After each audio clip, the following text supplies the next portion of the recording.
Mesdemoiselles et messieurs, une fois de plus, bonjour, bienvenue à votre rendez-vous, ce rendez-vous de ce début de week-end, chaque début de week-end où vous avez tous ces grands, l'intelligence congolaise qui vient réfléchir sur les questions importantes, fidèles téléspectateurs. Journée pluvieuse, hein, un petit chat dans la gorge, excusez-moi, il fait frais, doux, pour les autres froid. À Kinshasa, ça dérange un peu la voix, mais ça ne va pas nous empêcher de pouvoir servir la nation. Parce que la nation en a besoin. Cette émission, excusez-moi, est devenue ce temple de la réflexion, ce temple qui permet à ce que la nation avance. Et vous avez pris le goût de nous suivre. En chemin, quand je venais, le téléphone a cessé de sonner. Au pays et à l'étranger. C'est une grande fierté. Nous allons continuer parce que nous avions commencé par ce grand sujet. On va changer l'agriculture, on va changer ceci, on va changer cela, mais tout ça doit être incarné par l'homme. Donc il faut investir dans l'homme. Comment investir dans cet homme? Qu'est-ce qu'il faut changer? Radioscopie de l'homme congolais en général et du politique en particulier. Et lorsque nous avons commencé à aborder ces sujets, nous avons, excusez-moi, ça va être compliqué aujourd'hui. Excusez-moi, je souffre de la sinusite, donc je ne supporte pas le froid. Je crois que le Koulout Albert Molika va m'aider pour des médicaments, pour que je trouve la solution. Lorsque j'ai un petit coup de froid, le nez, la gorge, comprenez mon émotion, comme disait le maréchal. Allez, investir dans l'homme congolais, mais dans cet homme, il y a des choses qu'il faut changer, il y a des choses qu'il faut corriger. On avait dit qu'on parlera aujourd'hui de la spiritualité et puis de la religion. Parce qu'il faut nuancer spiritualité et religion. Hein. Parler du civisme, parler aussi de l'éducation. Sur ce plateau aujourd'hui. Je ne vais pas représenter, je ne vais pas présenter encore les invités parce que vous leur connaissez déjà. Vous avez pris le goût de leur suivre. Nous leur avons imposé dans le média et nous en sommes fiers. Mais je commence directement à poser un premier dossier qui est en dehors de notre sujet du jour. Fidèles téléspectateurs, nous n'avons qu'un seul pays. C'est la République démocratique du Congo. La terre nous léguée par nos ancêtres. Autour de moi, sur ce plateau, c'est mes aînés, nos parents. Nous avons trouvé cette situation. Nous sommes une génération sacrifiée. Il faudrait que nous, nouvelle génération, et nos aînés qui sont avec moi sur ce plateau, puissions pousser les bouchons assez plus loin pour que nos enfants ne trouvent pas cette situation. Parce que la situation s'enlise. Et j'attire l'attention de tout Congolais. La situation du côté du Nord Kivu, Bunagana, on parle même de... On m'a cité 4 villes que je vais vous citer ici. La situation est quand même complexe. Il nous faut une conscience. On nous a laissé 2 345 000 kilomètres. Nos enfants nous poseront la question, qu'avons-nous fait? L'heure est grave, fidèles téléspectateurs. J'attire l'attention de chacun, l'heure est grave. Nous sommes attaqués, une partie du territoire est prise par les rebelles, mais ils sont en train d'avancer. Qu'on soit tshisekidiste, qu'on soit fayouliste, qu'on soit katombiste, qu'on soit bembiste, qu'on soit de quel bord politique, il est de moments où on se dit il y va de l'intérêt de la nation. Un officier chinois qui n'était pas d'accord avec le président, à un moment donné, a dit, son nom a échappé, que nous mettons nos divergences de côté pour l'intérêt de la Chine. Le Congolais doit, à un moment de la vie, mettre les divergences de côté pour l'intérêt du Congo, pour que nous puissions parler Congo, et c'est important. Je pose la question à mes invités. Ils sont à 4, comme d'habitude. Professeur Khalil Kabila, Albert Molika Djoko, Norbert Yamba Yamba, Jojo Sekimono. Les 4 sont avec vous, présents. Je leur pose la question. Le pays est attaqué. Vous dites quoi? On fait quoi? Nous parlons d'investir dans l'homme. Cet homme, il est aussi dans l'armée. Cet homme, il est aussi dans la police. On est en train de nous déranger. Là, ça ne va pas. Dans le Nord Kivu. Le pays est en train de partir. Albert Moleka, on dit quoi? On fait quoi? face à cette situation gravissime. Je dis à la télévision, la situation est grave. Je demande aux Congolais d'éviter un moment la distraction, d'éviter la division, d'éviter de voir que c'est le pays de Tshisekedi, il doit échouer pour que nous puissions réussir. Le parler d'abord Congo. Il y va de l'avenir de nos enfants. Albert Moulik. Tout d'abord, Peter, merci pour ton courage, parce que il est vrai qu'à l'heure actuelle, malheureusement, lorsque des gens, et plus particulièrement des collègues de votre corporation, essayent de conscientiser toute la population et l'opinion publique, malheureusement, ils se font arrêter, soi-disant ayant relayé des informations militaires, alors que non, la situation est grave. La situation est très grave.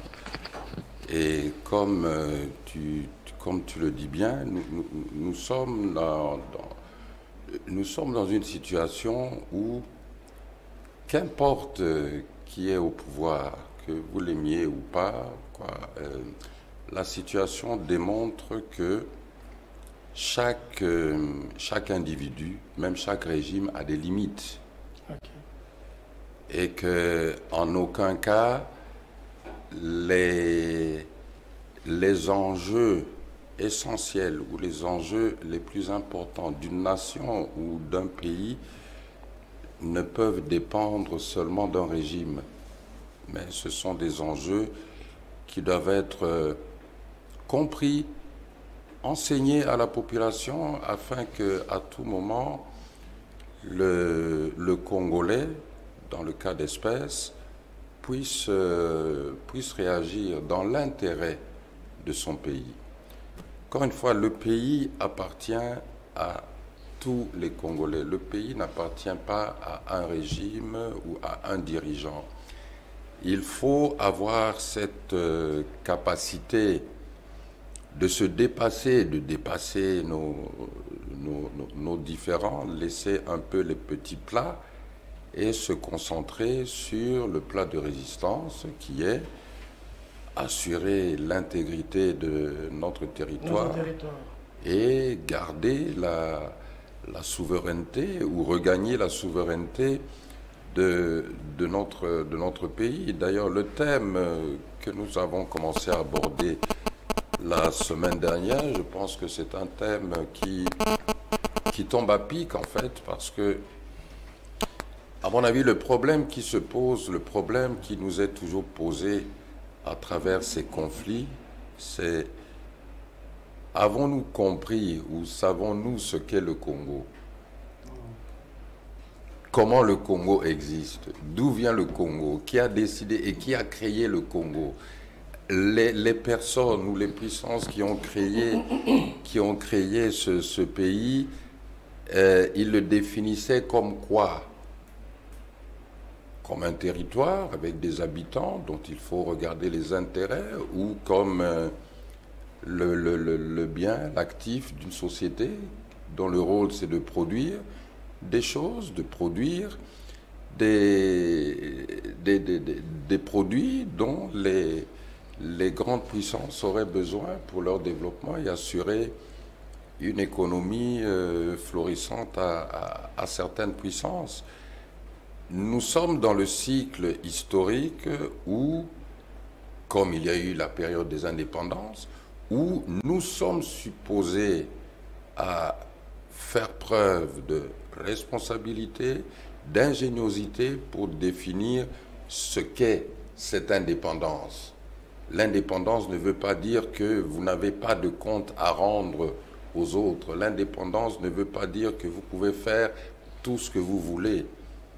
Mais l'indépendance, ça veut dire que d'abord, vous atteignez un niveau où vous êtes à même d'assurer, d'exercer votre souveraineté et d'assurer l'intégrité de votre territoire et assurer la paix à vos populations, afin que ces populations puissent travailler pour leur développement et contribuer aussi au développement. Nous sommes agressés, le chef de l'État dit clairement que c'est le Rwanda. Aujourd'hui, on parle du Rwanda et de l'Ouganda. Pourquoi tout le monde est silencieux? Le Congo on voit ce qui se passe en Ukraine avec la Russie, c'est le monde qui crie. Mais pourquoi chez nous, les gens se taisent quand on voit Kagame et Museveni marcher sur nous Peter, avec le prétexte de M23? Pourquoi les gens sont hypocrites? Je ne trouve pas que tout le monde se tait. Si vous regardez bien, prenons la première puissance des États-Unis. Seulement cette année, combien d'envoyés le gouvernement américain a envoyé, excusez-moi la tautologie, ici à Kinshasa? Au moins 4 de haut niveau. En termes de déclarations concernant le conflit actuel, l'agression, le terrorisme qui est imposé à certaines de nos populations de l'Ituri, du Nord Kivu et du Sud Kivu, qui n'en parlent pas? Les grandes ONG en parlent. Hein? Le Haut Commissariat aux réfugiés en parle, les Nations Unies en parlent, tous ces gouvernements en parlent. Quelles sont les solutions? La solution qu'ils préconisent et qu'ils recommandent à nos dirigeants, c'est quoi? C'est le dialogue. C'est le dialogue. La solution militaire, l'option militaire n'était pas une bonne idée? On a ouvert le tir, on a ouvert les hostilités la semaine dernière. L'option militaire, là, d'une manière assez peut-être drôle ou à contre-temps, je vais reprendre les mots du président Museveni, que certains appellent le Bismarck de l'Afrique centrale, qui a dit: lorsque vous voulez faire une guerre, assurez-vous d'abord que cette guerre est juste. On ne lui a pas posé la question: que voulez-vous dire par guerre juste? Mais assurez-vous d'abord que cette guerre est juste. Je remarque ceci: la communauté internationale entière recommande que notre gouvernement dialogue avec l'Ouganda et avec le Rwanda. Jusqu'à présent, je n'ai entendu aucun gouvernement étranger demander à notre gouvernement de dialoguer avec le mouvement M23. Okay. Dialoguer avec l'Ouganda, dialoguer avec le Rwanda. Le Rwanda. Comprenez aussi ce message. Ça veut dire quoi? Et comprenons que l'histoire, le conflit auquel nous faisons face aujourd'hui, l'agression qui est subie directement, dont les effets affectent directement nos populations, ce n'est pas quelque chose de subite qui sort comme ça. Il y a une histoire à tout ça. Et on peut remonter très loin pour arriver à ceci. Mais je crois que plus que jamais, nous avons aussi besoin d'hommes de paix au Congo, d'hommes qui recherchent la paix. Parce qu'actuellement, on entend beaucoup de gens prôner la guerre, la guerre, la guerre. Mais pour faire la paix, il faut aussi des hommes de paix. Faire la paix, ça qui veut la paix prépare la guerre. Hein? Faire la paix, ça ne veut pas dire tourner le dos à ses intérêts, ça ne veut pas dire fléchir les genoux devant l'adversité ou devant l'adversaire. D'ailleurs, très souvent, ça demande plus de caractère de faire la paix que de faire la guerre. Donc, vous n'êtes pas d'accord avec l'option militaire qui a été prise, hein? Vous n'êtes pas d'accord? Non, c'est pas que je ne suis pas d'accord. Je dis que l'option militaire seule n'amènera pas la paix. N'est pas suffisant. Et ça, soyons très clairs là-dessus. Et lorsqu'on prend une option militaire, il faut d'abord s'assurer qu'on a effectivement mis à la disposition de nos forces tous les moyens et qu'on a prévu aussi la protection de nos populations. Puisque, en fin de compte, c'est toujours la population civile qui paye le gros prix. Combien de déplacés ce conflit va encore causer? Déplacés internes et des déplacés externes. D'accord. Norbert Yamba, on fait quoi? On est attaqué? On est attaqué. Et la situation est très grave. Vous l'avez dit, elle est même gravissime. Tout à fait. Gravissime parce que, selon certaines indiscrétions, il semble que ces gens-là sont davantage renforcés et progressent de manière inattendue. Cependant, à Kinshasa, peut-être à travers le pays, parce que je viens du Congo central, on dirait que bon, la situation est normale. La situation est normale. On dirait que tout se passe normalement. Normalement. Et dans les chefs de l'élite politique, que ce soit à l'opposition, qui aurait pu à ce moment précis fournir des alternatives pour permettre à ceux qui gouvernent de prendre des décisions stratégiques, là, on est dans d'autres débats. Élections, transition sans ceci ou sans cela. Et ça commence à m'inquiéter. Sincèrement, Peter, ça m'inquiète.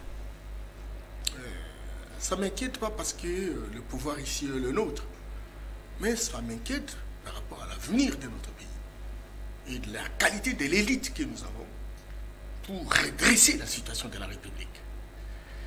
Et je me pose même des questions. Je dis, il faut attendre combien de temps pour avoir des hommes et des femmes qui soient capables de comprendre le bien fondé de la situation d'aujourd'hui et de rechercher des pistes de solutions correspondantes. Donc, on est là, en train de regarder les choses au moment où la situation est gravissime. Peter, j'ai participé à des rencontres, à des séances, à une conférence. Voilà. Et dans cette conférence, il y a des chercheurs en géosécurité qui disaient qu'aujourd'hui, le Congo est pris et ceinturé. Tout le long de son périmètre est occupé et infiltré. Même de loin à l'équateur, vous savez, à Libengui, il y a des zones où ceux qui croyaient aller en Centrafrique intervenir, etc., viennent, c'est pas ceinturer cette partie. Vous entendez dans le Bandroudou, etc., les gens vous disent il y a des conflits coutumiers. Je suis moi-même spécialiste de la question. Certainement qu'il y a des problèmes sur le plan des droits. Mais il y a déjà des profiteurs, des gens qui profitent véritablement de cette situation pour aggraver la situation déjà précaire. Et la stratégie, c'est justement de prendre Kinshasa en tenaille. Montandis, pour les Bas-Congo, vous avez suivi. Conflit foncier. Et curieusement, il y a des politiques qui achètent des terrains, etc. Pourquoi sur une distance, par exemple, de 67 km du fleuve, où la partie est ceinturée par des hommes qui s'appellent agriculteurs, mais qui sont rwandais. Ils sont plus de 3000. Donc,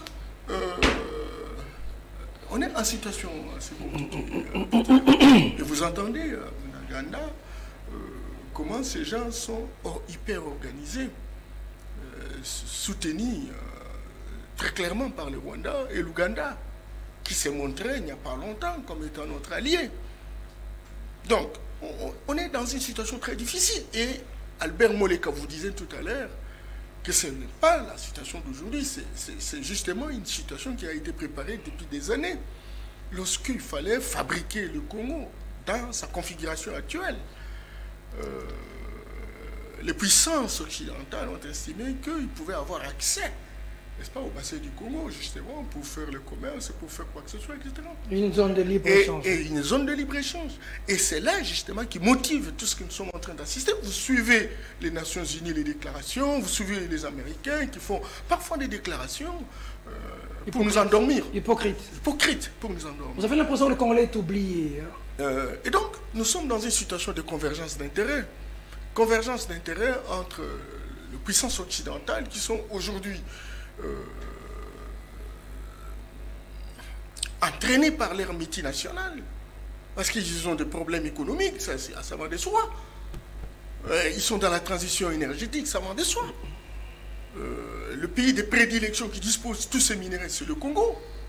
Et tous ces endroits stratégiques qui, vous entendez, des infiltrations, etc., dans les buts de pouvoir désacraliser ou déstructurer la République, sont des endroits où on trouve véritablement tous ces minéraux. Et donc, on se trouve en situation où il y a des multinationales d'un côté, vous avez les sous-traitants, le Rwanda, l'Ouganda, en compagnie, même d'autres pays de l'Afrique, ne vous en faites pas. Tous ces pays-là n'ont pas de ressources potentielles comme nous. Aucun des pays ne peut accepter que nous puissions prendre le leadership dès lors que nous avons tout. Et si nous arrivons véritablement à être posés, à ce moment-là, nous risquons de pouvoir les neutraliser. On fait quoi? Et donc nous avons là des multinationales qui sont accompagnées par leur pays d'origine. Vous avez les sous-traitants de la sous-région qui disponibilisent leurs militaires, leurs soldats pour faire la guerre, et ils recrutent des petits garçons, etc., qu'on dénomme M3, sont fondamentalement des Rwandais. Et vous avez des relais volontaires à l'interne, ceux qui sont des complices. Au niveau interne? Au niveau interne, que ce soit au niveau militaire, que ce soit au niveau politique, etc. Tous ceux qui font des déclarations incantatoires et qui savent de quoi ils parlent, mais qui n'ont aucune conscience de ce que peut représenter naturellement notre pays, le dégât qui peut arriver dans ce pays. C'est aujourd'hui Tshisekedi qui est au pouvoir. Demain, on peut avoir ce sera quelqu'un d'autre. On peut avoir Katumbi, compagnie, etc. Mais le problème gardera son poids. Le problème gardera son poids. Pourquoi? Parce qu'en réalité, l'Occident aujourd'hui estime que nous sommes un sous-continent. Il faut saucissonner comme on l'a fait à Berlin, sur pas d'une carte mal dessinée par des personnes qui n'ont jamais été en Afrique. On a fait avec les Soudanais. Aujourd'hui, les Sud-Soudan qui croyaient pouvoir arriver au paradis est en difficulté. Plus de 500 000 morts de personnes, etc. Aujourd'hui, ils sont en situation d'insécurité, non seulement physique, mais alimentaire. Et ce sont des ONG occidentales, etc., qui sont tout le temps en train véritablement de préparer le terrain pour que les investisseurs occidentaux viennent et prendre le pétrole. On fait quoi? Alors, on fait quoi? Nous, on fait quoi? Notre responsabilité, on fait quoi? Les Congolais qui nous suivent doivent faire quoi? Écoutez, j'ai positionné mon raisonnement sur 3 axes. Ok. Il y a l'axe des multinationales, qui sont des occidentaux fondamentalement. Leur politique, c'est de faire la guerre et de prendre de manière illégale les ressources des gens. Okay. Et ils ont continué. Les Américains ont fait, sur les 244 ans d'indépendance, ils ont fait 241 ans de guerre. Et on dit que la guerre est plus rentable que tout investissement qu'on puisse faire. Et l'Occident a compris ce jeu, etc. Et il continue véritablement à chercher des relais volontaires à l'intérieur de nos pays pour justement continuer. Et donc, nous avons, et pour ceux qui véritablement sont allergiques par rapport à la question de diplomatie, nous disons qu'il faut continuer à discuter avec ces gens. Mais il faut s'organiser sur le plan interne. S'organiser suppose que avoir une force militaire, avoir une élite responsable, pas une élite cupide qui est tout le temps derrière les richesses, mais qui est visiblement en train de préparer 50 ans, 100 ans de demain. Cette élite-là se recrute dans notre société, mais la plupart ne sont pas actives. Il faut les rechercher, il faut les dénicher, il faut les responsabiliser. Des élites qui sont pas souverainistes entre guillemets, okay. Des gens qui aiment leur pays, etc., mais qui ont une offre politique à présenter pour que véritablement nous puissions avancer. Deuxième chose, il va falloir effectivement que déjà maintenant nous posions le jalon par rapport à notre système éducatif. Notre système éducatif doit nous aider à scientifiser tous nos potentiels, toute notre potentialité en termes d'héritage traditionnel. Combien de fois nous avons des banques de Mbassou? Mon ami me disait, on va vous lancer Mbassou. Mbassou, ça ferait une bombe. Pourquoi on ne ferait pas une recherche, etc. Pour que, dans des circonstances, faire une arme de guerre. Une arme de guerre. Le M23 vient comme ça, on leur jette des Mbassou. J'ai suivi quelqu'un à Fatundu, un soldat, je ne sais pas, un adjudant, etc., qui a vu des ennemis surgir. Et qu'est-ce qu'il a fait? Il a fait la télédéportation. Il a tiré sur 3 et il a crié, il est tombé, je ne sais pas à 5 ou 10 kilomètres. Et nous avons ces potentialités-là, c'est maintenant ou jamais. On a dit récemment, les abeilles avaient attaqué les présidents. Est-ce que ces abeilles-là, on ne peut pas les utiliser à Cabinda? C'était dans le réseau. Il y a des gens qui ont le pouvoir de prendre les abeilles pour vous les envoyer. Oui. Ils peuvent prendre ces abeilles-là, les envoyer. On va parler de la spiritualité ici. C'est le rôle de nos chefs coutumiers. Notre pouvoir ancestral. Qui doivent quitter le fait de porter des habits de léopard, mais qui doivent aujourd'hui restaurer notre génie pour que ces génies-là nous aident véritablement devant des circonstances difficiles comme ça à se battre contre les autres. Parce que, croyez-moi, si nous n'utilisons pas ce que représente notre génie propre, notre spiritualité authentique, nos traditions, donc nous n'en sortirons pas. Parce que l'Occident est tellement préparé pour nous anéantir. Et là, la question militaire est très importante, mais il faut toujours garder silence. Et moi, je félicite ce qu'a été le comportement du gouvernement qui ne voulait rien dire, qui a laissé faire cette situation Boudangada dans le sens de pouvoir réagir. Mais bon, il y a des gens qui ont fait des déclarations, ils ont fait des randonnées, ils ont démontré qu'ils avaient des solutions. Finalement, c'est une solution de dialogue entre nous, etc. Je ne sais pas pourquoi cela apporterait une solution vis-à-vis de cette situation-là. Oui. Donc, il faut qu'on continue et que nos militaires, certes, ils sont infiltrés. On voit qu'un peu presque partout, les gens se sont préparés naturellement pour neutraliser nos forces militaires en y insérant des hommes et des femmes qui travaillent au service des puissances d'argent et au service du mal. Alors maintenant, il faut les identifier. Le grand malheur, c'est que les quelques rares qui sont connus, qui devraient faire l'objet d'interpellations, on les laisse faire. Il faut que les services de renseignement travaillent suffisamment justement pour nous identifier cela. Mais il faut revenir à la situation que mon ami Joe parlait des sanctions économiques. Nous avons la capacité d'aller à Goma et à la frontière avec le Rwanda, aller à Bukavu, à la frontière à Tchangongo. Vous allez voir combien les Rwandais viennent et profitent chez nous. Vous allez voir à Goma comment ils viennent et ils vivent de chez nous.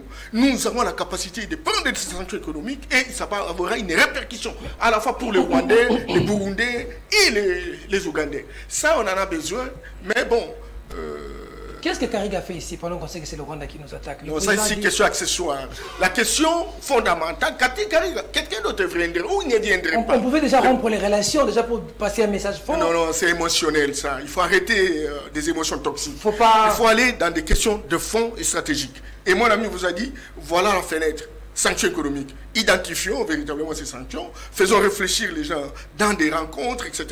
Et ils vont nous faire un package, c'est pas des sanctions qui nous permettent de véritablement neutraliser l'ennemi, sans combattre. Parce qu'aujourd'hui, on peut même gagner sans combattre. Et nous sommes capables de gagner sans combattre à cause de notre capacité d'avoir plusieurs frontières avec nos voisins, à notre capacité d'avoir des matières que les voisins n'en ont pas, etc. Et notre capacité aussi d'être nombreux.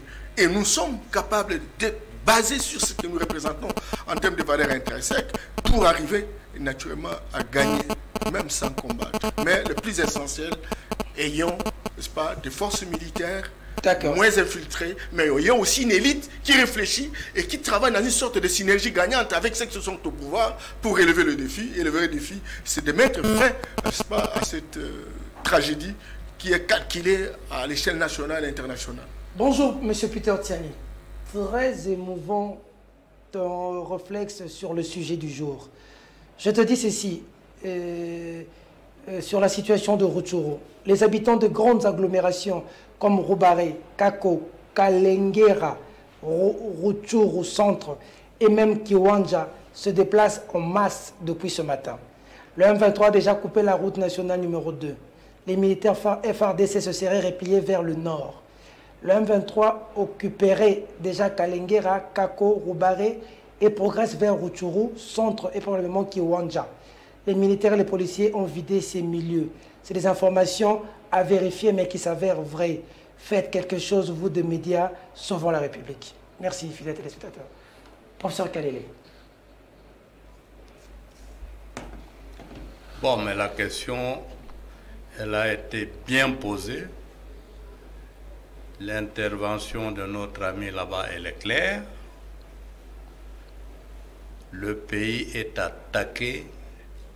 Nous n'avons pas d'autre choix que de le défendre. nous devons défendre le pays, garder son intégrité telle que nous l'avons héritée après la colonisation. Nous devons aller plus loin tel que nous le chantons dans l'hymne national. Construire un pays plus beau qu'avant. Mais pour défendre ce pays, pour gagner la guerre contre l'ennemi extérieur, il faut une unité à l'intérieur du pays. Sur ce plan, beaucoup de choses nous manquent. Un, ceux qui ont la situation en main, qui ont le devoir de protéger ce pays, malheureusement ne nous disent pas la vérité. Il y a trop de mensonges, trop de triomphalisme,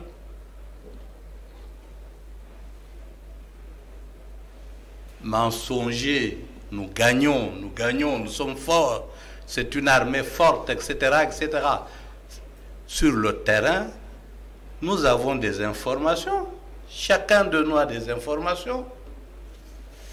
Ce que dit notre ami là-bas contredit, dans la plupart des cas, les discours officiels. Il y a trop de tiraillements à l'intérieur du pays, trop d'insatisfaction.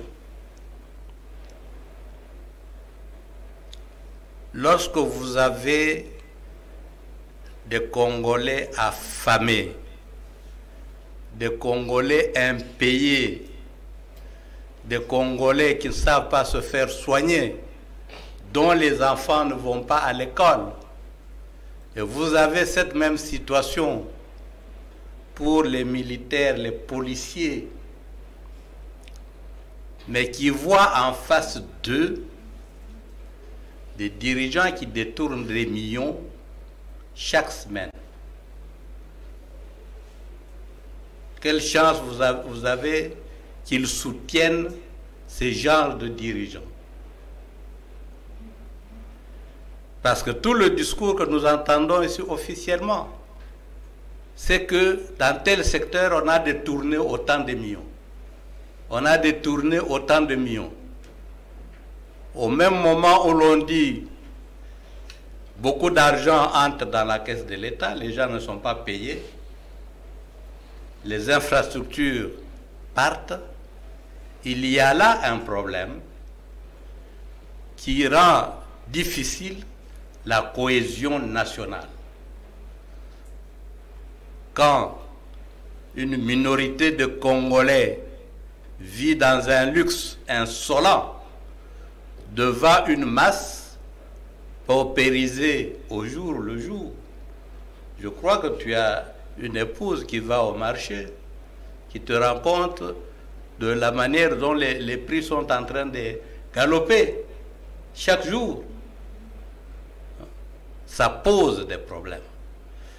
Donc, pour refaire l'unité à l'intérieur face à l'ennemi, il faut régler des questions de satisfaction des besoins de la majorité des Congolais dans différents domaines à l'intérieur du pays.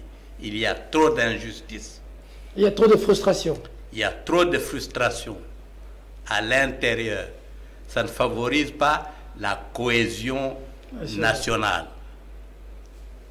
Il faut qu'on le sache et qu'on ne se voile pas la face, hein, pour dire on rejette la faute, l'élite. L'élite, vous savez qu'aujourd'hui l'enseignement supérieur et universitaire est à l'arrêt. Ça fait déjà plus de 3 mois que les universités, les instituts supérieurs ne fonctionnent pas. à cause de problèmes d'argent. Vous voulez faire quoi avec cette élite que vous prolétarisez, que vous déshumanisez? Le militaire, oui, le militaire, le policier, etc. Il souffre aussi de beaucoup de frustration. On peut égrener ce chapelet-là, mais je dis que un homme averti en vaut deux. Je suis d'accord quand Albert dit que cette situation ne nous tombe pas du ciel. Non, messieurs. C'est une situation connue. On la voyait venir. Nous avons fait énormément d'analyses que nous avons publiées à plusieurs reprises, y compris dans les livres et les médias. La manière dont nous étions en train d'être ceinturés, la manière dont nous avons accepté et géré de manière complice cette infiltration, comment nous l'avons entretenue au Parlement là-bas. À plusieurs reprises, c'est le président du Parlement qui vous a, et le président de l'Assemblée nationale qui vous disait de manière répétitive, il y a des Congolais qui financent les groupes armés. De manière répétitive. On connaissait cette situation, je dis, moi-même j'ai beaucoup écrit là-dessus. J'ai dénoncé les accords que nous avions signés et qui sont encore en exécution, que nous n'avons pas eu le courage de dénoncer, mais que nous avons entretenu, parfois même renforcé nous-mêmes. Et ça se retourne maintenant contre nous. À ce stade, nous faisons quoi? À ce stade, je vais commencer par répondre à cette question-là, que nous n'avons pas d'autre choix que de défendre le pays. Défendre le pays contre l'agression pour arriver à une victoire qui nous permette de garder le pays dans son unité. Mais cela passe par des conditions. Ces conditions, c'est la cohésion interne, entre autres en évitant les frustrations que l'on crée chaque jour et que l'on entretient chaque jour dans le chef des différentes couches de la population à tous les niveaux. D'accord. Professeur Jojo, on fait quoi par rapport à cette situation? C'est marrant, tu m'appelais Jojo. Ça nous rappelle qu'on était petits. Les gens qui ne connaissent pas ça. Professeur, c'est qui moi? Non, Jojo. D'accord. On était dans le même coin, à Salongo. Alors quand il dit Jojo, ça me rappelle qu'on était petits. Voilà. Mais disons ceci. Encore ici, je pense, je suis ferme pour dire qu'il y a une différence encore sur base idéologique. Conservateur et libéral. Oui, commençons par le début, le Rwanda. On doit analyser le Rwanda. Le Rwanda se trouve au Mozambique, en Soudan du Sud, en Centrafrique. Qu'est-ce qu'il est en train de faire partout? Il a un problème d'argent. Il a une troupe, il a tellement l'armée, mais il ne sait pas comment financer cette armée. Ça veut dire qu'est-ce qu'il fait? Il les rend des mercenaires.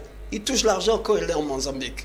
Il a créé dernièrement que la France, les compagnies françaises qui devaient le payer, n'a pas payé, qui devaient quitter. Il cherche l'argent pour son armée. Moi, je sais qu'au Rwanda, maintenant, il y a, comment on appelle ça, les machines pour les vitesses. Pourquoi ils ont mis ça sur la route? Parce qu'il y a une fois, la police n'a pas été payée pour 2 mois. Le Rwanda a un problème d'argent. Il fait la guerre parce qu'il veut trouver comment financer son système qui n'est pas stable. Quand vous voyez une certaine dictature, quand vous voyez ses visions si grandioses, les réalisations sont petites. Hein. Il a promis le Rwanda, mais le Rwanda, ce n'est pas un pays développé, c'est un pays pauvre.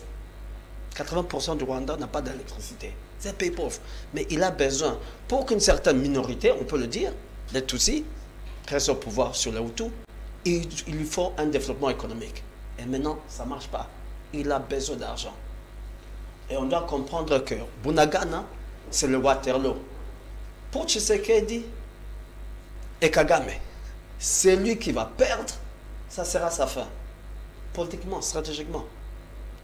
Kagame a déjà compris, mais est-ce que de l'autre côté, du point de vue de l'équipe Tshisekedi, je ne crois pas qu'ils n'ont pas compris que l'élection de 2023 se joue maintenant à Bunagana. S'il perd le Kivu, s'il perd cette guerre, c'est fini. Il n'y a plus de 2023. Revenons de notre côté congolais. Là, déjà, on sait que, moi je dis, le Rwanda, on doit comprendre. Il a besoin d'argent. Toutes ces guerres, il faut financer. Il a trouvé le moyen de financer par nous.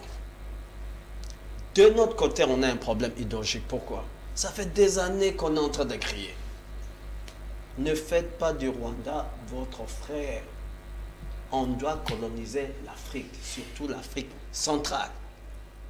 On doit la coloniser. Ce ne sont pas nos amis, c'est la compétition. Alors, on comprend les faiblesses du Rwanda. On sait que c'est eux qui sont en train de nous attaquer. Moi, je dis, on ne doit pas défendre la nation. Oublions de défendre la nation. Attaquons le Rwanda. Et comment on va l'attaquer? Le moyen le plus propre, le moyen le plus moins cher, on doit lui faire une guerre économique.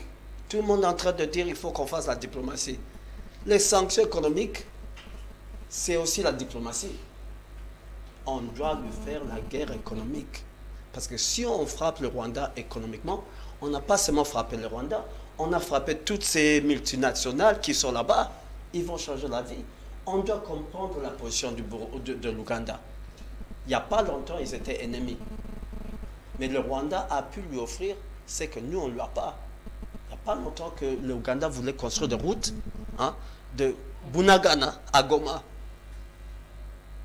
On sait que l'échange économique entre le Congo et l'Ouganda, c'est 500 millions. Ça, le Rwanda ne peut pas l'offrir. Mais s'il lui dit, je peux prendre le Kivu et te l'offrir à moins cher, l'Ouganda va prendre. On doit comprendre les deux. L'Ouganda, ce que veut l'Ouganda, ce n'est pas ce que le Rwanda veut. L'Ouganda peut vivre sans nous. Le Rwanda ne peut pas. Et au moment où on les avait, quand ils étaient au problème, on ne les a pas entrés dedans. On doit offrir à l'Ouganda ce qu'il veut. Il veut économiquement. Des intérêts économiques sans nous tirer dessus parce que ce n'est pas sa survie. Le Rwanda, il veut le Congo. Il a besoin du Congo. Sinon, tout son régime tombe. Il ne sait pas exister sans le Congo. Il ne sait pas exister sans le Congo. Qu'est-ce qui ferait la guerre économique au Rwanda? C'est lui créer un problème à l'interne. Si on les affame, ils vont le bouffer. Preuve. On avait dit, j'avais écrit une note en mars. Je dis, il faut faire la guerre économique. On m'a dit que je ne pouvais plus aller au Rwanda, même traverser. Pourquoi? Ce document a été traduit en Kinyarwanda, en anglais, tout ça pour dire, moi je veux faire tomber le système. Il n'y a que les Congolais qui n'ont pas compris. Et même quand on va plus loin, quand je dis idéologie, c'est quoi? Je suis allé voir mes frères de l'IDPS. Je dis, on a un problème à l'Est. Il faut une armada économique, sinon il y aura un problème à l'Est. Il y a la pauvreté à Béni, il y a la pauvreté à Butembo. Rutshuru, c'est un peu mieux. Partout où il y a un problème, les milices, c'est le sous-développement, c'est primitif, c'est pauvre. Il faut une armada économique à l'Est. Mais pourquoi ils ne pouvaient pas le comprendre? Pas, je dis encore, c'est idéologique. C'est comme si tu parlais au chinois, tu le parlais en français. On a répondu. En mars, on disait déjà, je disais, si on avait commencé la guerre économique en mars, aujourd'hui, on n'aurait pas ce problème. Le fait qu'on a demandé aux Rwandais de payer la carte de résidence pour venir à Goma, pour la première fois de l'histoire, sous Kagame, il y a une marche à Gisenyi. Juste leur demander de payer 30-50 $ pour venir au Congo. Ça leur causait des problèmes. Ça veut dire que la guerre économique doit arriver. Les gens me disent tout le temps, mais ça va affamer les Rwandais. Oui, moi je suis Congolais. Quand les gens meurent chez nous, je ne les vois pas marcher là-bas, je ne les vois pas pleurer. Il faut en faire une guerre économique, un assaut économique, ça va lui créer un problème chez lui. On va créer le problème. On avait suspendu Rwanda Air, on avait appris. C'est pas assez. Il faut, Rwanda Air, ça ne touche pas les Rwandais. Il faut une guerre économique, on sait des sanctions. Qu'on peut faire, ça touche directement les Rwandais. Et on sait que la majorité des Rwandais sont pauvres. Et dès qu'il lui crée des problèmes chez lui... Tout ce qu'on voit là, c'est une campagne. Hein. Ils sont pauvres, hein, les Rwandais. Ils sont très pauvres. Sinon, ils n'allaient pas venir chez nous. Traverser tout le temps chez nous. On sait comment toucher les pauvres Rwandais, qui sont la majorité, pour commencer, si pas une guerre chez eux, mais des conflits à l'interne qui va lui faire changer d'avis. Même les organisations internationales, tout le monde ne veut pas un autre non-carte. Il ne veut pas un conflit entre Hutu et Tutsi. Et nous, on va les frapper pour le montrer. On a l'intelligence et l'habilité pour initier ces conflits ethniques. Si vous continuez de nous déranger, on ne doit pas protéger la nation, on doit faire un assaut sur le Rwanda. Et je continue à dire, tout le monde crie diplomatie, je dis, oui, moi aussi je le dis. Un assaut diplomatique, c'est pas aller à New York, à Washington, au Conseil d'Uni, s'injurer dessus. Non, sanctions. On n'a pas besoin de la permission de qui que ce soit pour les sanctionner. Et je répète, dès qu'on sanctionne le Rwanda, ça va créer des frustrations à l'interne. Et quand on frappe le Rwanda, on frappe ces multinationales. Et ils vont demander à leurs petits de cesser la guerre chez nous.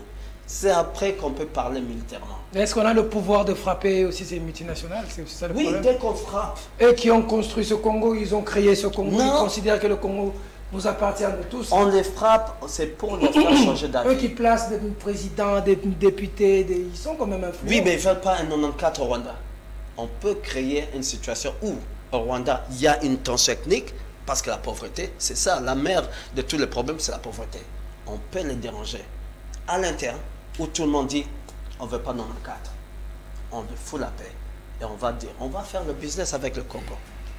C'est ça la solution. Et ça, c'est fondamental, idéologique. Malheureusement, tout le monde parle des armes de la guerre tirée. Non, je dis, il y a un moyen, le moins cher, pour faire la guerre. Les sanctions économiques. Sanctions, on ne doit pas protéger nos frontières. Ça, c'est la défensive. On doit passer à l'offensive. On doit attaquer le Rwanda économiquement. Bien sûr, il y a des gens qui vont crier aussi. Bien sûr, c'est inflammatoire. Mais ça ne va pas, je ne crois pas, aujourd'hui, de plus en plus, qu'on peut le faire. Pourquoi? Parce qu'après 6 mois, je ne trouve pas l'intérêt. Ils n'acceptent pas cette notion qu'on doit faire, même que les Rwandais meurent de faim, s'il le faut, pour cesser la guerre chez nous. Aujourd'hui, jusqu'à aujourd'hui, idéologiquement, tout le monde a pitié, tout le monde a dit non, on protège chaque kilomètre du pays. Ça ne se fait pas comme ça.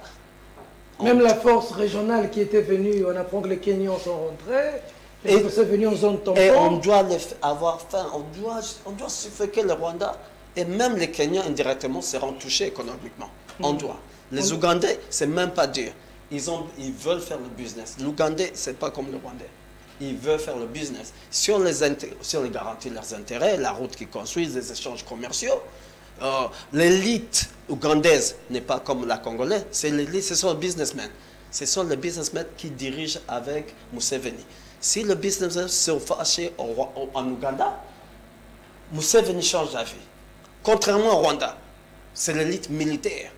Ils s'en foutent de l'élite commerciale. Mais ils comprennent, quand les gens ont faim et commencent à marcher, ça va réveiller cette tension ethnique. Qu'on sait que ça existe.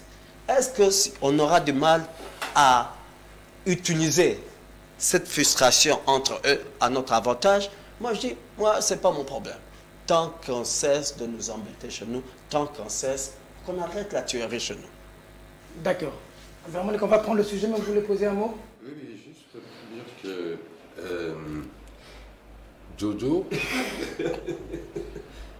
Jojo vient de parler stratégie. Et une stratégie que moi je considère très efficace. Pourquoi? Parce que on peut gagner des deux côtés. dans le sens que si ça marche, oui, ça affaiblit l'adversaire, mais ça nous permet aussi d'affaiblir les responsables politiques de chez nous qui, en fait, sont les véritables dealers avec ces... le bras séculier des autres. Avec ces multinationales, parce que qui possède les mines, les puits, tout ça dans ces 3 provinces, ben c'est les dirigeants politiques, les dirigeants militaires de chez nous. Donc ça permettrait aussi de peut-être nettoyer nos d'une pierre deux coups, oui, hein. nos écuries d'Augias. Mais je reviens un peu à la question, que faisons-nous? Alors là, Peter, moi je voudrais tout d'abord saisir cette occasion pour simplement demander et pour responsabiliser chaque Congolais qui nous suit pour le moment.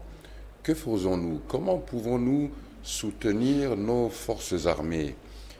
Ben, écoutez, vous avez un média, Perfect TV, qui nous accueille pour le moment et à travers lequel une certaine opinion a posé le problème.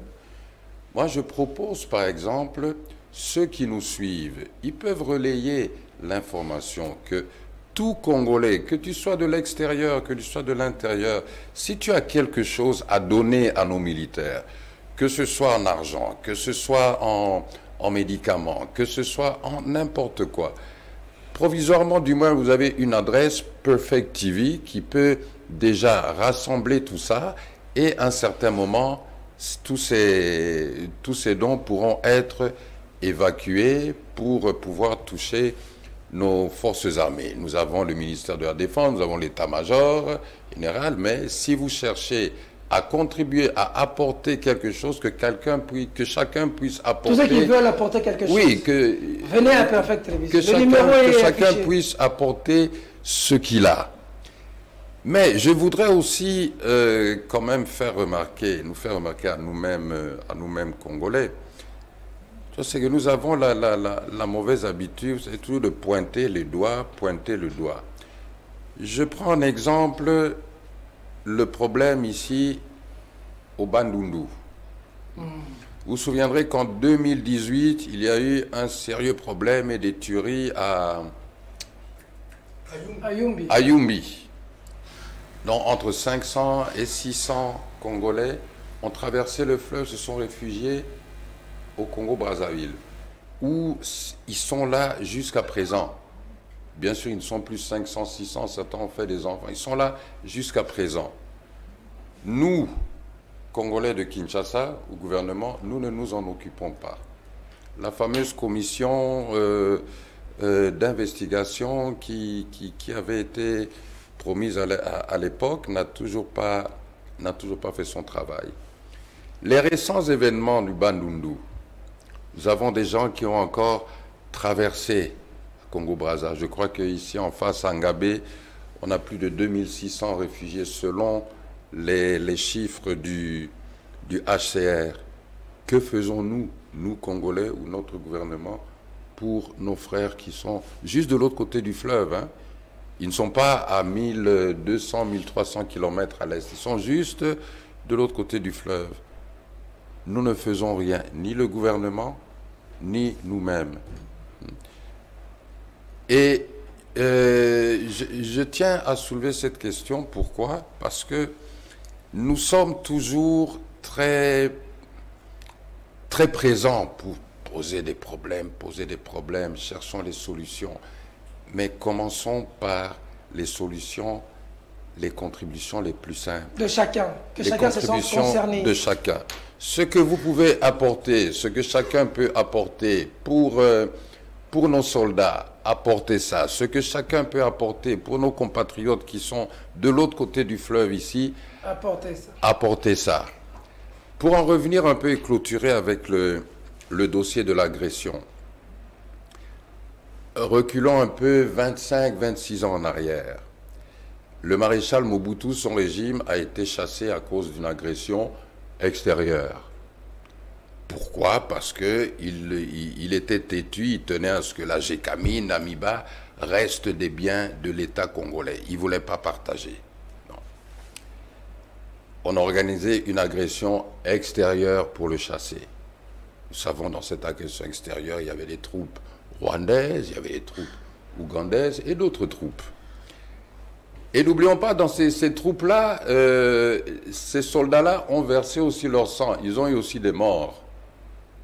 Je veux dire, il y a des morts, il y a des soldats rwandais, ougandais et d'autres pays qui sont morts dans cette guerre d'agression, qui était, à l'époque, on parlait aussi d'une guerre d'agression, qui visait à chasser le maréchal Mobutu.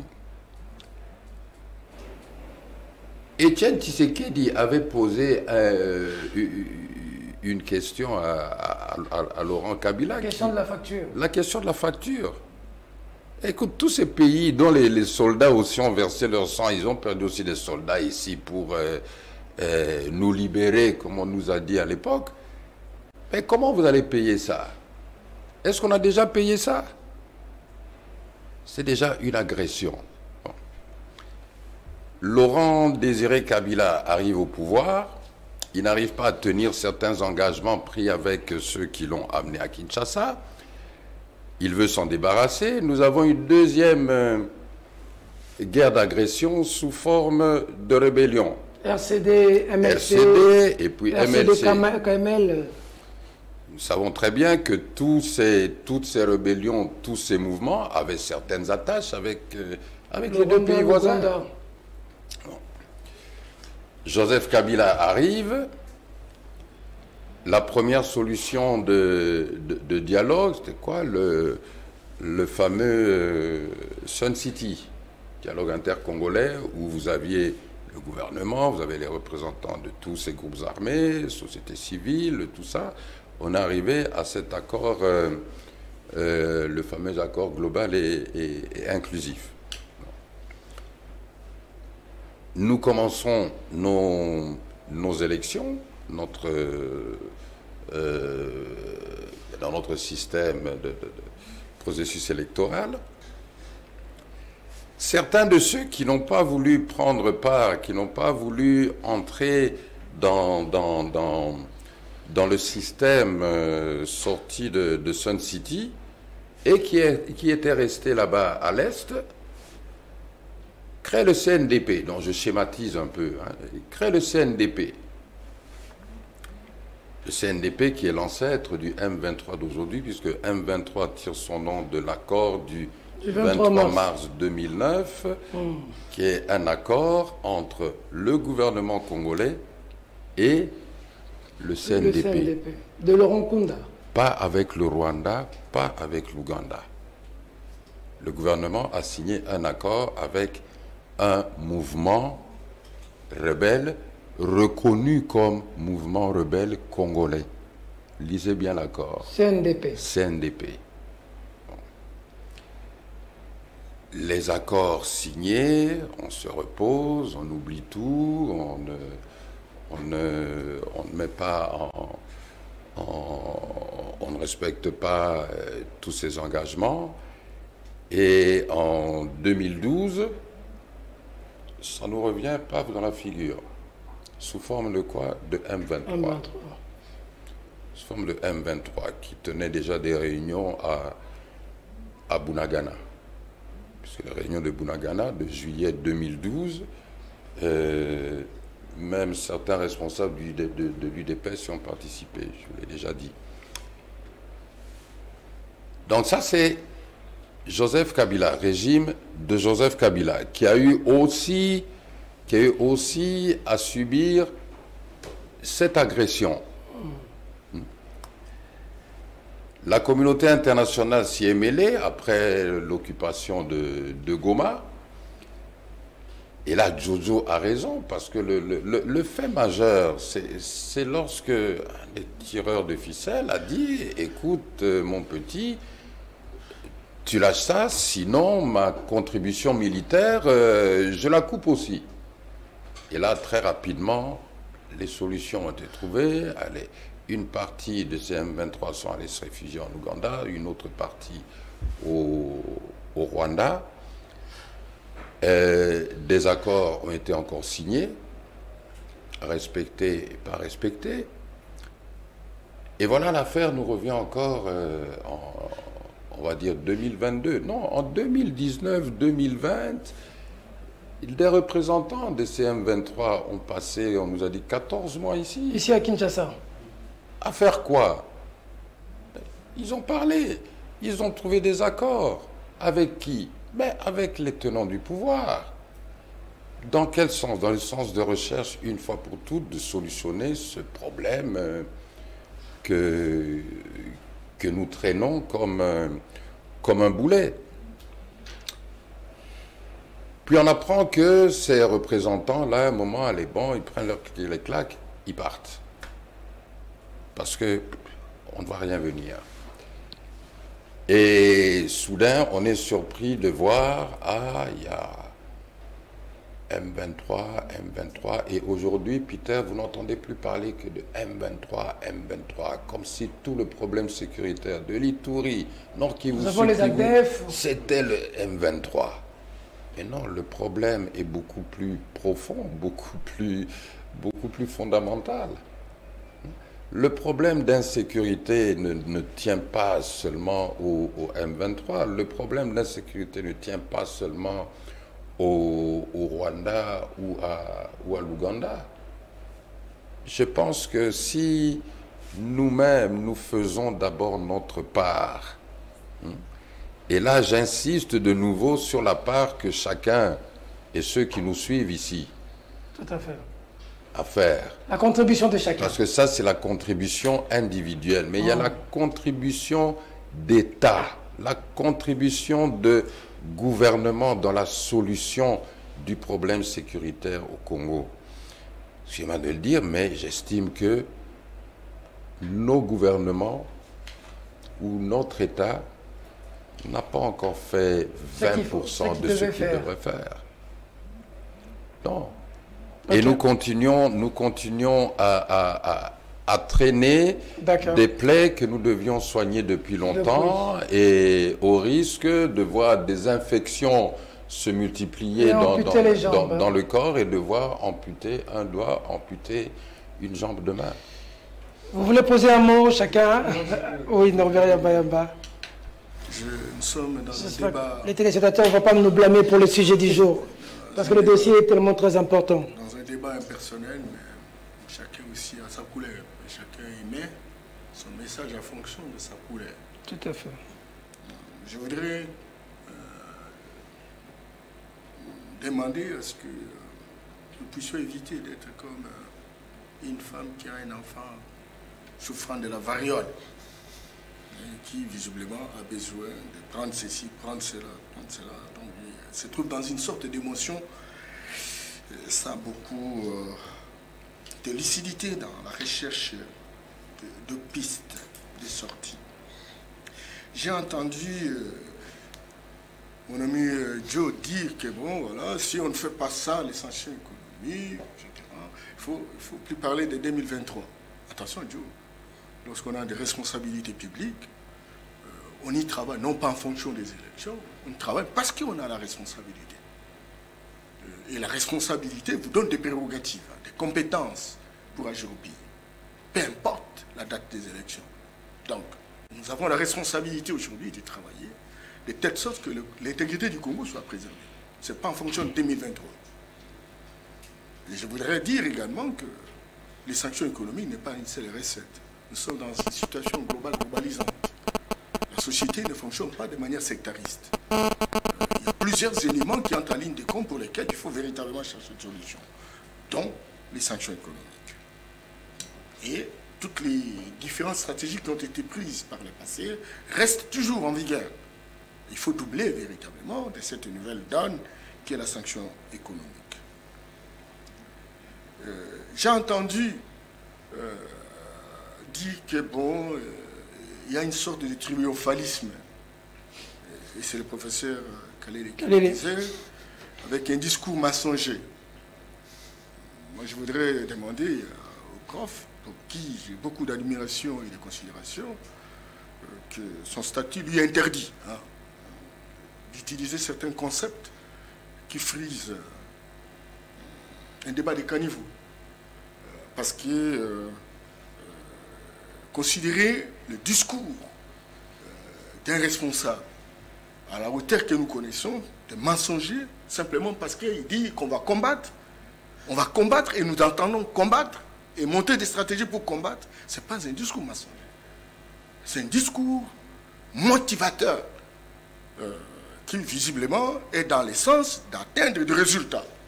Mais on ne me dira pas que si les résultats ne sont pas là, c'est mensonger. Ah non. Ah non. La guerre de 40 à 45 a duré combien? La guerre de 14 à 18 a duré combien? Les Américains ont été au Pakistan, ils ont fait 20 ans. Ils n'ont jamais terminé la guerre. Afghanistan. L'Afghanistan, pardon. Donc, soyons un peu compréhensifs par rapport à ça. Et on dit non, les gens ne peuvent pas s'allier simplement parce qu'il y a des injustices. Certainement, effectivement, que par le passé, on n'a pas eu l'habitude de suivre des détournements, surtout lorsque le prof était ministre, etc. Bon, là, c'était la léthargie totale qu'on appelle généralement la procrastination, où personne ne contrôlait personne, on ne pouvait pas voir sur la place publique des informations de la gestion de l'État. Donc bon, voilà, la dynamique aujourd'hui, c'est de faire en sorte que, bon, lorsqu'il y a la gestion de l'État, il y a un groupe qui fait le monitoring. Et le monitoring, il suppose finalement qu'il y a un système de surveillance mutuelle où les informations se dégagent et à la portée de tous les Congolais. Donc, c'est une stratégie. Et cette stratégie n'a jamais existé. Et tous ceux qui ont eu à gérer la République par le passé endossent pleinement la responsabilité devant l'histoire et les générations futures, qui n'ont pas été efficaces et efficients par rapport, n'est-ce pas, à la gouvernance de la République. Je voudrais également dire, et le débat est fondamentalement intellectuel. Lorsqu'on dit des injustices, les gens prennent des millions et tout le monde ne vit pas bien. Et il y a des frustrations qui empêchent qu'il y ait cette cohésion nationale. Je voudrais vous dire que l'Afrique du Sud a un PIB de 400 milliards de dollars environ, avec une population de l'ordre de 57 millions d'habitants. Mais il y a quand même, jusqu'à aujourd'hui, 40% des gens sont dans la pauvreté. Ils n'ont pas terminé la pauvreté de leur population. Je voudrais prendre le Nigeria. C'est 581 milliards de dollars de produits intérieurs bruts. Mais ils sont 190 à 200 millions d'habitants. La pauvreté n'a pas terminé. Il y a plus de pauvres au Nigeria qu'en Afrique du Sud. Alors, regardez le Congo. Le Congo a 54 milliards de dollars de produits intérieurs bruts, avec une population de l'ordre de 110 millions, s'il vous plaît. On hérite une situation qui a été véritablement boutiquée par les différents régimes qui se sont succédés. Et personne, j'ai dit personne, et je prends ma main à couper, qu'ils viennent de telle ou telle tendance et qu'ils me disent que quand nous on entre, tous les 110 millions de Congolais trouveront quoi manger. Ah non. Ça serait un discours populiste qui, visiblement, n'est pas de nature à faire avancer la République. Et ce discours doit se terminer parce que chaque fois qu'on dit « nous n'avons rien à manger », les gens nous font souffrir. Ils prennent l'argent. Ils prennent l'argent sur le montant qui est connu ici. Mais ces montants-là ne peuvent pas, même si à 110 millions, à 110 milliards de dollars, ça ne peut pas changer la situation dans nos pays. Sauf que le débat est ailleurs. Et si nous n'arrivons pas à comprendre que le débat est ailleurs, le débat qui consiste à générer des richesses pour possibiliser les potentialités, alors on n'aura pas compris véritablement ce que nous devons faire pour changer la situation de notre pays. Je voudrais, pour terminer par rapport à cette question, demander à ce que la diaspora, parce que vous avez lancé un appel, et Peter, vous avez été merveilleux, et l'histoire retiendra, les générations futures retiendront que vous êtes en mesure de maîtriser ce que vous avez comme passion personnelle pour mettre le Congo au-dessus de l'avenir. En appelant à tout le monde, y compris la diaspora, parce que la diaspora israélienne construit l'Israël. La diaspora malienne construit le Mali. Moutandis pour le Sénégal et compagnie en Afrique de l'Ouest. Aujourd'hui, le problème, même si mon ami dit sanction économique pour le Rwanda, ça aura moins d'effet Ce n'est pas le Rwanda qui est déterminé. Ce n'est pas le Rwanda l'acteur principal. L'acteur principal, c'est l'Occident, ceux qui ont besoin de nos ressources. Et nous avons intérêt aujourd'hui à réfléchir pour dire comment nous pouvons aussi les infiltrer. Dans beaucoup de pays, en Asie, les Asiatiques, qu'est-ce qu'ils ont fait? Ils déterminent, ils regardent les institutions, le système des Nations Unies, parce que quelqu'un disait les Nations Unies, compagnie, c'est un machin qui est là en train de travailler à la volonté véritablement des autres nations, les puissances occidentales. Alors maintenant, qu'est-ce qu'il faut? Il faut que nous soyons là où les décisions se prennent. Et pour être là où une décision se prenne, nous avons besoin de l'élite, nous avons besoin de la diaspora, qui aujourd'hui sont dans ce pays-là. Ils peuvent travailler, ils peuvent faire un effort pour infiltrer toutes ces institutions où se prennent les décisions. Il y a même des gens qui se sont naturalisés. Ces gens-là peuvent travailler dans ces institutions. Je connais quand même, il y a une dame congolaise de Bandounou ici, qui est devenue même ministre, je me rappelle, en Italie. Il est devenu même au niveau de la Commission européenne. Et elle a travaillé durement. Et nous avons besoin que notre diaspora quitte le ghetto, quitte ce système politique de pourriture intrinsèque.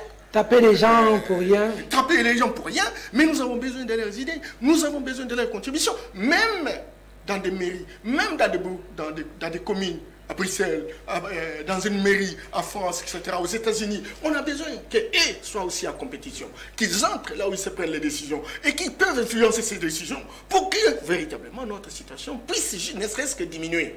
Là n'est pas le problème. On est dans un débat des caniveaux. On prend l'argent. Il y a un noyau qui prennent cet argent.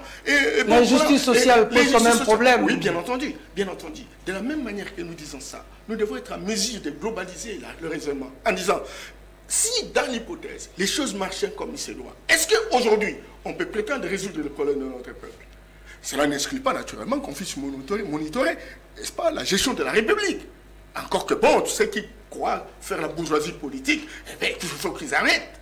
Mais que l'homme politique, l'élite, et c'est là justement que j'insistais sur la question de l'élite, parce que l'élite est instrumentalisée par ses sentiments. Et donc, nous avons besoin d'une élite très rationnelle, systématisée, qui nous dit que voilà, dans telle proportion, on peut avoir tel résultat. Pour l'instant, voilà ce qu'il faut faire. Ça, on en a besoin. Et aujourd'hui, on n'a pas besoin de discordance. Et j'ai aimé la position d'Albert, j'ai aimé votre position, même si de temps en temps, Dieu nous considère comme des conservateurs. Je ne sais pas, lui, quand il parle d'idéologie, qu'est-ce qu'il veut donner comme contenu à l'idéologie? Nous, on est en train de travailler dur pour qu'on ne fonctionne pas comme par le passé. En tout cas, nous travaillons dur pour qu'on ne fonctionne pas comme le passé. Et quand vous suivez le raisonnement, on est sur la voie de l'innovation. On n'est pas sur la voie de routine où on veut reprendre ce qui a été par le passé, etc. Donc, on va se mettre d'accord dans le couloir pour que tu me dises l'idéologie dont vous parlez, où vous êtes, vous, là, progressiste, et nous sommes conservateurs. Eh bien, ça va se comprendre. Merci. D'accord. Professeur Kalele. On continue ou on revient sur... Vous voulez qu'on... si vous n'avez pas à rebondir? Non. Je vais réagir. Je vais réagir. Parce que le thème principal qui devait être ici, c'est la religion. Tout à fait. Et la spiritualité. La spiritualité. Bon, la sécurité du pays nous engage. Nous ne parlerons pas de ce pays s'il n'existe plus. Si nous-mêmes, on n'existe plus. Nous avons entendu les réactions. C'est un débat d'idées, mais nous restons convaincus, nous, que lorsque vous créez dans une famille des frustrations, et des frustrations profondes, vous ne pouvez pas compter sur le soutien de ceux qui sont frustrés. Or, les frustrations, il y en a. Les détournements de fonds, ça ne vient pas des opposants, ça ne vient pas de Kalele. Ça vient de ceux qui dirigent eux-mêmes, qui les dénoncent au quotidien. Il y a des détournements dans la magistrature, il y a des détournements dans l'armée, il y a des détournements dans la fonction publique, il y a des détournements un peu partout. C'est même télévisé. Les gens sont interpellés, envoyés au Niouf, et après, on a fait quoi? 2-3 jours de promenade à Makala, ils sont libres. De tout ça, on ne peut plus parler. Alors, si vous ne voulez pas punir, mais ne dénoncez pas. C'est vous qui avez le pouvoir de punir. Vous ne punissez pas, mais vous dites aux gens, on est en train de détourner. C'est pour que ces gens fassent quoi?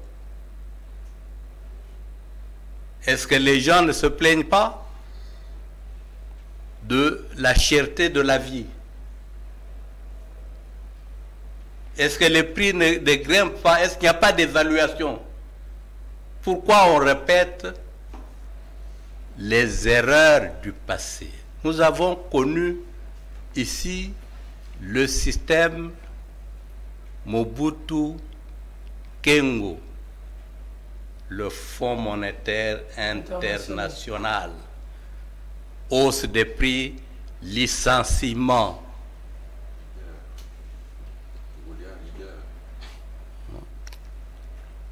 Ça, ces frustrations ont fait basculer le régime Mobutu. Et le régime, tous les régimes qui ont suivi cette voie. L'histoire est là pour nous aider à éviter des erreurs du passé.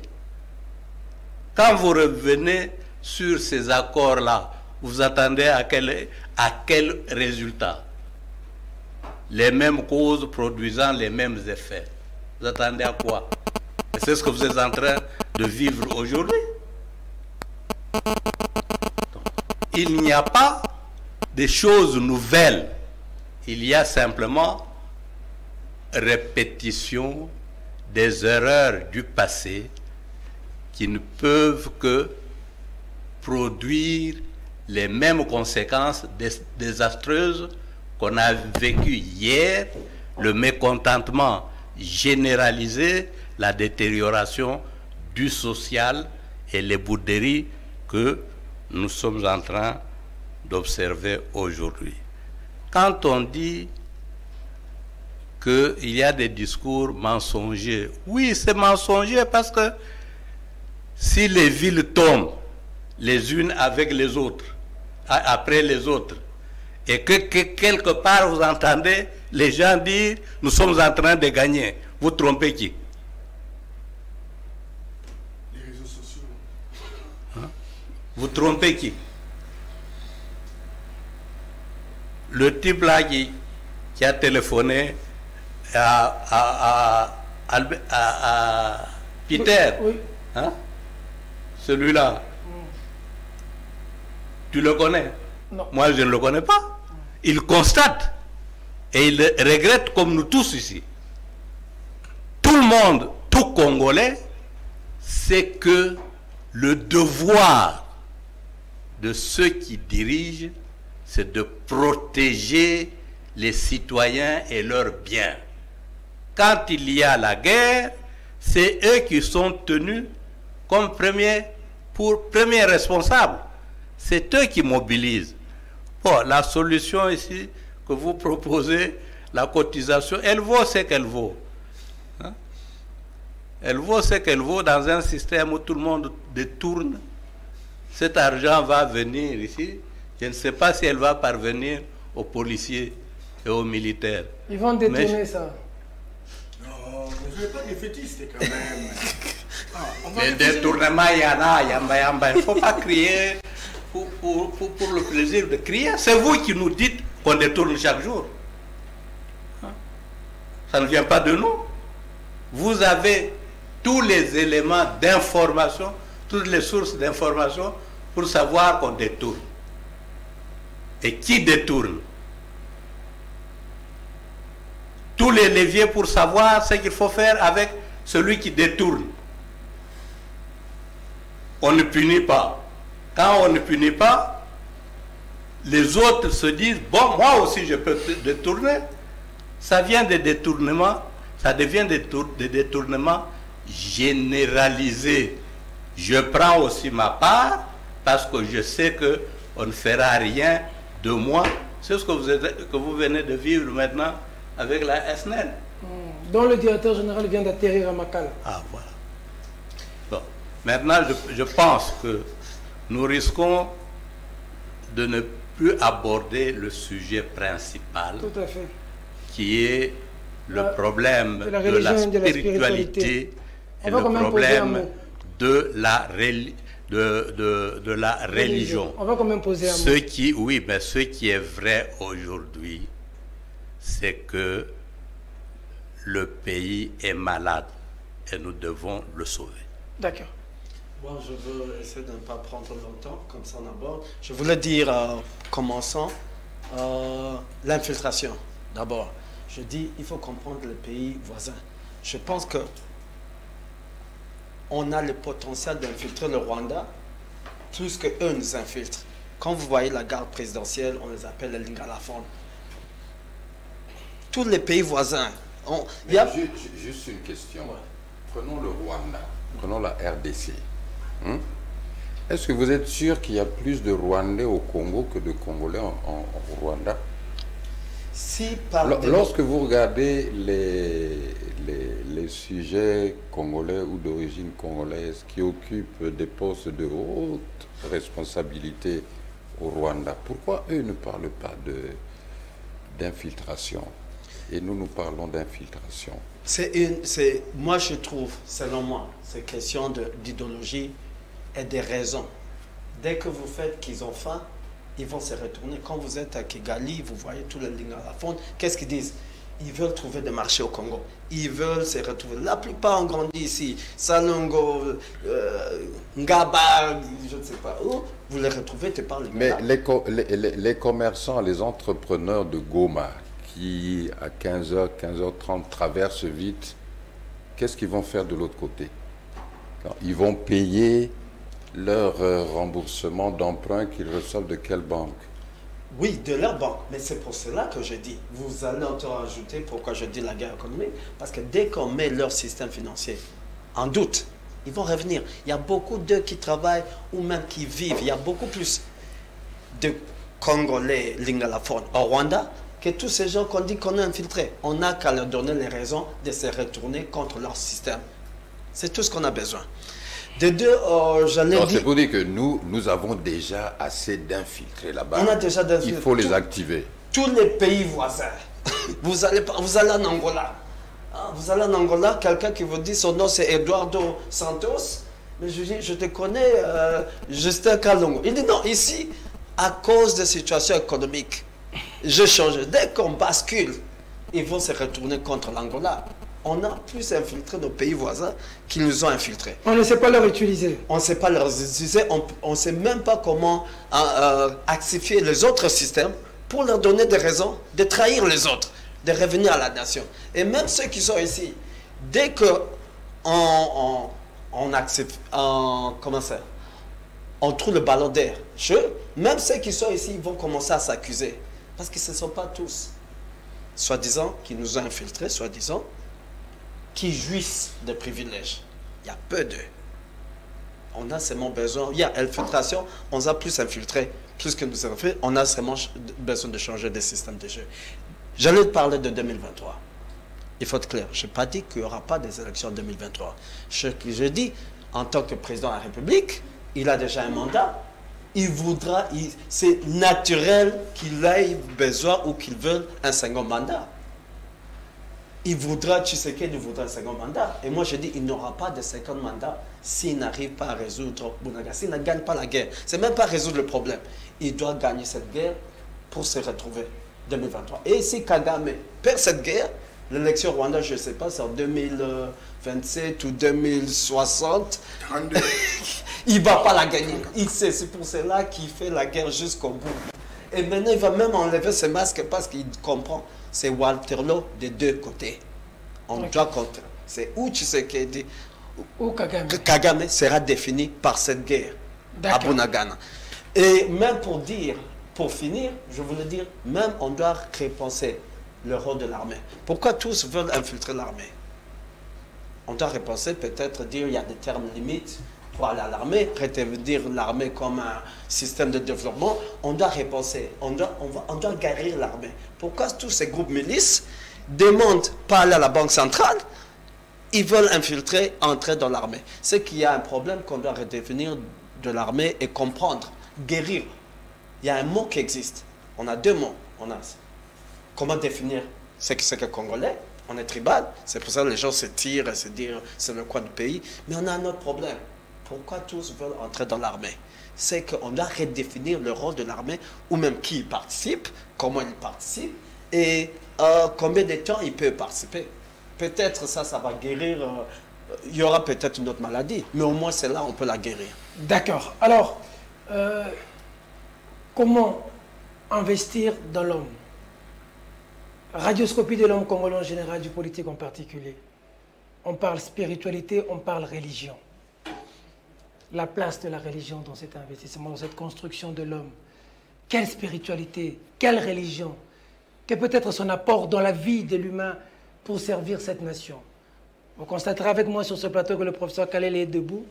Je ne sais pas si c'est les incantations pour être en contact avec les ancêtres. Ou est-ce qu'un petit exercice? Bon, à chacun sa manière d'invoquer les ancêtres. Il est spécialiste de la société. Mais nous allons quand même poser...